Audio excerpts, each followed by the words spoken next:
Hello everyone, আসসালামু আলাইকুম। সবাই কেমন আছেন? আমি সায়মা, আমার চ্যানেল মাই হবি প্রজেক্ট থেকে আজকে শেয়ার করব কিভাবে আমার জামার টুকরো দিয়ে বাবুর জন্য এই সুন্দর ফ্রকটি বানিয়েছি। আর বর্তমানে কিন্তু এই ডিজাইনগুলো অনেক ট্রেন্ডিং, ঠিক আছে? তো এই ড্রেসটা কিভাবে বানিয়েছি এটাই শেয়ার করব। আর দেখতেই পারছেন কত কাহিনী করে ভিডিও করতে হয়েছে।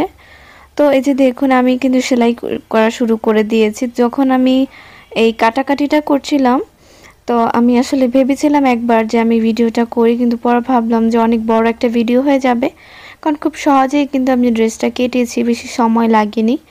যেহেতু আমি আমার একটা শর্ট কামিজ বানিয়েছি এবং সাথে কিন্তু একটা ফ্লাওয়ার প্যান্ট ছিল, তো ওই জামার সাইড থেকেই টুকরা বেঁচেছিল। আর যেহেতু এই জামার কাপড়গুলো অনেক বেশি দেওয়া, কাপড়ের পরিমাণ কিন্তু অনেক বেশি দেওয়া, তো আমি এখান থেকে কাপড় বেঁচেছিল বাবুর জন্য সেই মাপ অনুযায়ী কেটে সেলাই করছি। তো আমি আমার বেবির জন্য ড্রেসটা বানিয়েছি। ড্রেসের লম্বা ছিল 18 ইঞ্চি। হ্যাঁ, তো এই উপরের যে পাটটা দেখতে পেয়েছেন, এই পাটটা ছিল 11 ইঞ্চি।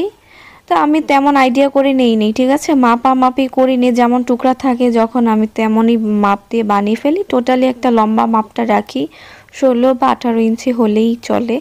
বডির মাপটা আমি মাপি না, 6 ইঞ্চি দিয়ে বানিয়েছি, যেহেতু বাবু অনেক শুকনা। তো এই 6 ইঞ্চি নিলেই ওর অনেকটা লুজ হয়ে যায়, 6 ইঞ্চিকে খোলা হলে 12 ইঞ্চি হয়, 12 ইঞ্চিকে হাফ করলে 6 ইঞ্চি।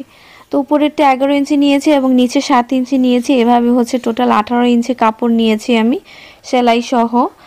সেলাই করার পরে এখান থেকে 2 ইঞ্চি কাপড় কমবে। তো দেখুন, আমি কাজ জোড়া দিয়েছি। পরে পিছনের একটা অংশ, পিছনের জন্য আমি টিপ বোতাম রেখেছিলাম, টিপ বোতামের অংশটা খোলা ছিল। এরপরে গলার জন্য আমি কোনা কোনা করে পাইপিং কেটেছিলাম। তো গলার পাইপিংয়ের সাথে আমি একটা আকাশি কালার লেস ব্যবহার করেছি। এই লেসটা আমার জামার মধ্যে লাগানোর জন্য এনেছিলাম, কিন্তু এটা আর কোনো কাজে লাগাই নেই। তো এর জন্য এই ড্রেসের কাজে লাগিয়ে দিলাম, এতে করে ড্রেসটা আরও বেশি সুন্দর হয়েছে। আর দেখতেই পারছেন, তো এখন আমি বডির সাইডের অংশটা সেলাই করে নিয়েছি। এখন আমি হাতার অংশটা চিকন করে বর্ডার দিয়ে সেলাই করে নেব। আর হাতার এই সাইডটাতে আমি রাবার লাগাবো। আর এখানে আমি কুচি দিয়ে দিচ্ছি। আমি যেহেতু এখানে অনেক বেশি কাপড় রেখেছিলাম হাতার কুচি দেওয়ার জন্য, এখানে হাতার মুখে আমি কুচি দিয়ে দিচ্ছি। তো এখানে যেমন কাপড় ছিল আমি তেমন ড্রেসই বানিয়েছি। যদি আপনারা এরকম আরও সুন্দর ড্রেস দেখতে চান, আমাকে কমেন্ট করে জানাবেন। তো আরও একটা কথা বলি, আমি আরও কয়েক বছর আগে, আমার বাবু হওয়ার আগের কথাই বলি, আমি কিন্তু তখন অনেক অনেক ডিজাইনের ড্রেস বানাতাম। তো আমার কত আত্মীয় স্বজন ছিল, আমার বোন ছিল, অনেক রকমেরই দেখা যায়, বোনের মেয়ে ছিল, চাচাতো বোন, কত আত্মীয় স্বজন ছিল। সবাইকে কিন্তু অনেক সুন্দর সুন্দর করে মেয়েদের আমি জামা বানিয়ে দিয়েছিলাম। তখন অনেক সুন্দর সুন্দর ডিজাইন করে বানাতাম।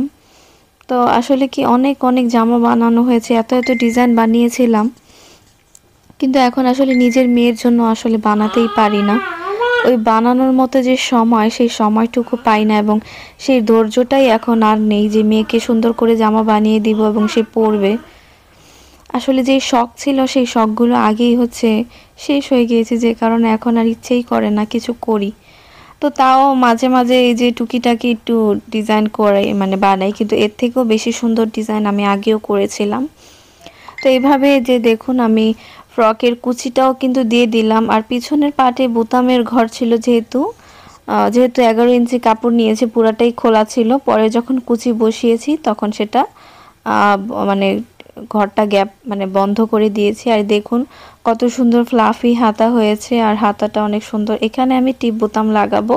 এখানে আমি মোট 3টা টিপ বোতাম বা 4টা টিপ বোতাম লাগাবো। আর প্রত্যেকটা জায়গায় আমি লেস বসিয়ে দিয়েছিলাম।